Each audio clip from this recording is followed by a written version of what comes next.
A friend of mine told me about the 60-minute program and that they were looking for a Cuban person to translate to Juan Miguel, and they pay me $80 an hour to go to the interview, and I was not really interested in what they were paying, but I was interested in participating in that because I wanted to see what was going on.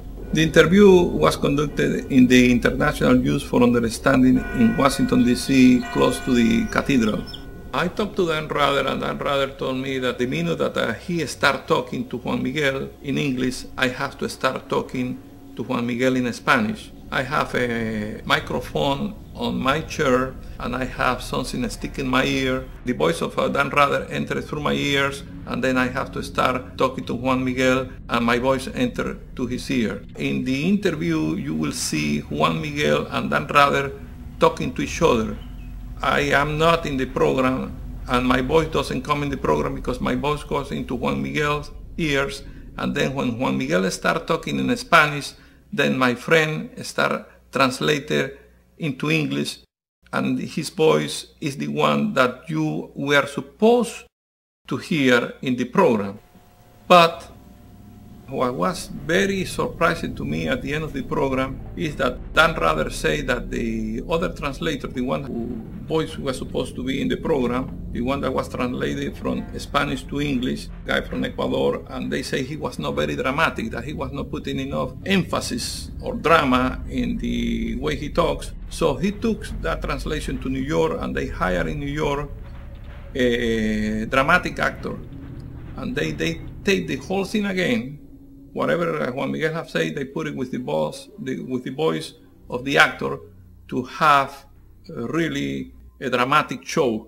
In 60 minutes will be a dramatic show and show a lot of emotion. The first thing I noticed when I saw the 60 minutes is that the voice of my friend, the other translator, was not there. He was the actor. And then I saw the dramatism of the voice, how they have fixed that interview to really deceive the people and show the emotion that was not there and show the drama that was not there. To me, it was just a bunch of bull.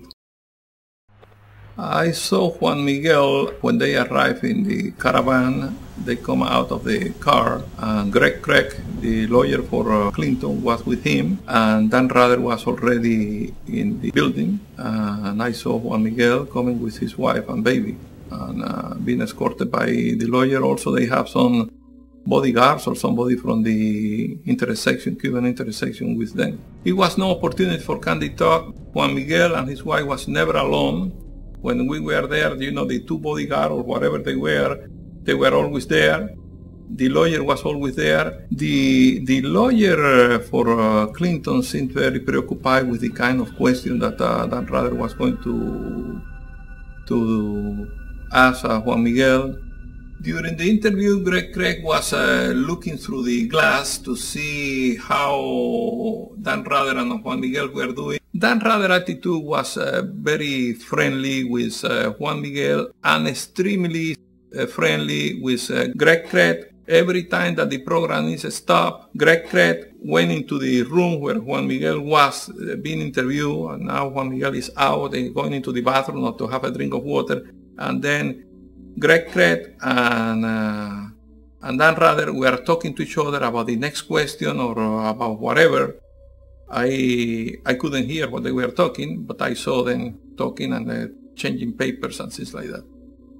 Greg Craig, during the tape, was, to me, my impression was that he was directing Dan Rather what to do next. It is my opinion that Greg Craig was coaching Dan Rather. I didn't see anybody coaching Juan Miguel. I think Juan Miguel was under a lot of stress, and he was very careful in what he was saying and how he was answering the question. My impression was that he was a man being held hostage by the regime. His family was in Cuba, his mother and other relatives were in Cuba.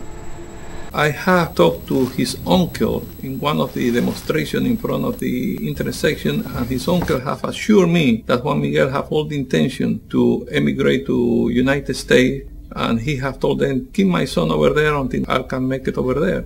So My impression was that he was under stress and he couldn't do anything else but to play the game that Castro wanted him to play. I don't know for sure who wrote the question, but I see the lawyer Greg Craig passing papers to Dan Rather and telling him whatever. I couldn't hear what they were saying, but I saw him, discussing the next hour of questioning. Dan Rather seemed very amenable to the coaching of Craig, and they seemed to be very friendly to each other. My impression of the taping that was being arranged, that the lawyer has been very specific about what he wants to be asked to Juan Miguel, and he wanted to have a good presentation in the show, because to me this was kind of a propaganda that they were putting together because they want to get Elian out of here, out of the United States, and they were trying to seek the American people opinion in their favor. My father was a newsman in Cuba, and it bothers me to see that a person like Dan Rather being coached by a lawyer for Clinton. So as a Cuban, as an American, and somebody that his father was a newsman, that bothers me tremendously. And I could assure anybody who wants to know that to me that was an arranged program. I am glad that I participate, because that confirms to me something that I believe. This guy, the Greg Craig, the lawyer, was somebody that was hired, paying a lot of money to do something that Bill Clinton, for whatever reason, want to achieve. That's something that to me is sad. When I saw the interview on television, I didn't know if I wanted to throw up or cry. It was sad to see something like that on American television, and how people can be deceived by what they see and what they hear, not knowing the truth. So that's the reason I believe that interviews like this are very important, and somebody have the guts to come out and tell the truth and tell it like it is. Because I think the American people should know what is behind the scene, what really happened, and what kind of guy this Dan Rather is.